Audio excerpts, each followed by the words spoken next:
আজি মেইন এজেণ্ডাটো হ'ল লেণ্ড পাট্টা আৰু আমাৰ যিটো ফাৰ্ষ্ট গেৰেণ্টি সেইবিলাক ভাল হ'ল। CSP এইটো ডিজল্ভ হৈ গ'ল আৰু আমাৰ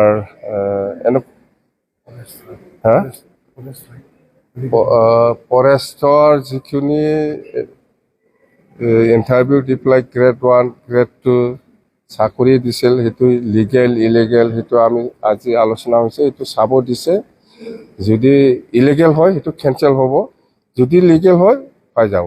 আৰু আমি জানাত BCDC ছেক্ৰেটাৰী হিচাপে যিটো নিযুক্তি দিছিলে সেইটোতো আমি জানাত ইলিগেল। যেন হওক আমি আইনগতভাৱে আমাৰ ল অফিচাৰ আছে, ইহঁতক চাব দিছোঁ।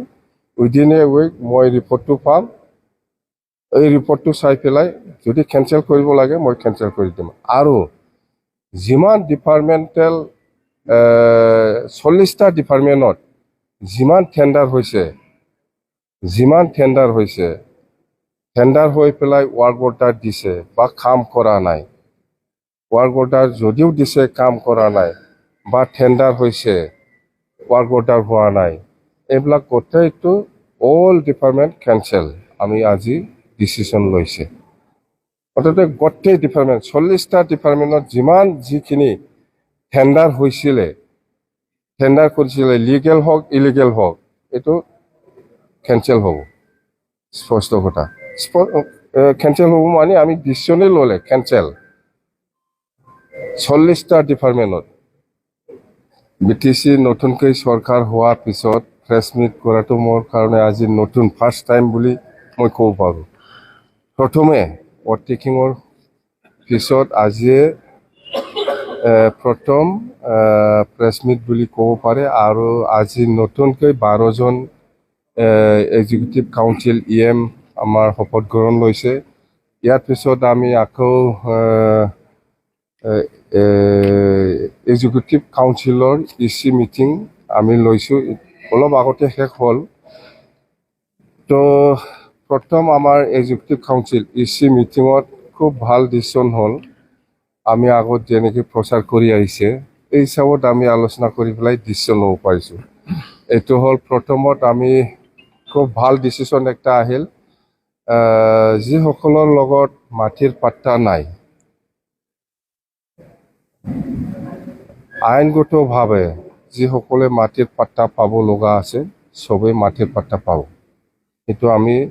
আৰু সেইটো দিবৰ কাৰণে যিখিনি অফিচিয়েল ষ্টাফ লাগে, যদি শ্বৰ্টেজ আছে তেতিয়াহ'লে সেই ৰেভিনিউ ডিপাৰ্টমেণ্টৰ পৰা যিসকল ৰিটায়াৰ্ড হৈছে যেনিবা খানাংগ হওক, কোনোবা মণ্ডল হওক বা কোনোবা যিকোনো অফিচিয়েলছ ৰিটায়াৰ্ড পাৰ্চনসকলক লৈ পেলাই ইমিডিয়েটলি এই কামটো কৰিব লাগে বুলি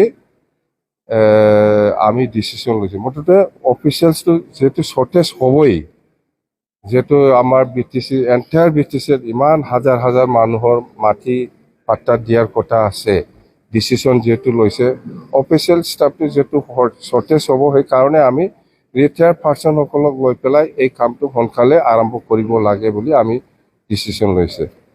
আৰু ছেকেণ্ডলি আমি CSPটো আমি ডিজল্ভ কৰিলোঁ।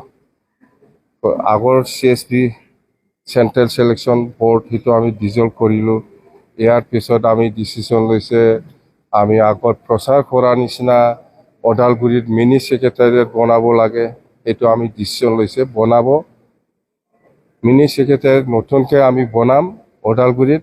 আৰু এতিয়া বিল্ডিং কনষ্ট্ৰাকশ্যনটো শেষ হোৱাৰ আগতে আমি যিহেতু কামটো আৰম্ভ কৰিব লাগে, আমি ডিষ্ট্ৰিক্ট লেভেলত যিখিনি অফিচাৰসকল আছে এইসকলক লৈ পেলাই আমি কিছুমান কামটো আগবাঢ়ি লৈ যাম। এতিয়া যিহেতু বিল্ডিং কনষ্ট্ৰাকশ্যনটো সময় লাগিব বা আমাৰ অফিচিয়েলছসকলটো চেংচন হ'বৰ কাৰণে অলপ সময় লাগিব, সেইকাৰণে এক্সিষ্টিং ডিষ্ট্ৰিক্ট লেভেলত যিখিনি অফিচাৰ্ছ আছে সিহঁতক ডাবল এটাচমেণ্টত দি পেলাই আমি BTC ছেক্ৰেটাৰিয়েটত কোনোবা অফিচাৰক আমি এটাচমেণ্টত দি পেলাই আমি অফিচটো চলাই যাম। মুঠতে মিনি ছেক্ৰেটাৰিয়েট ওদালগুৰিত আৰম্ভ হৈছে বুলি আপোনালোকে ধৰিব পাৰে।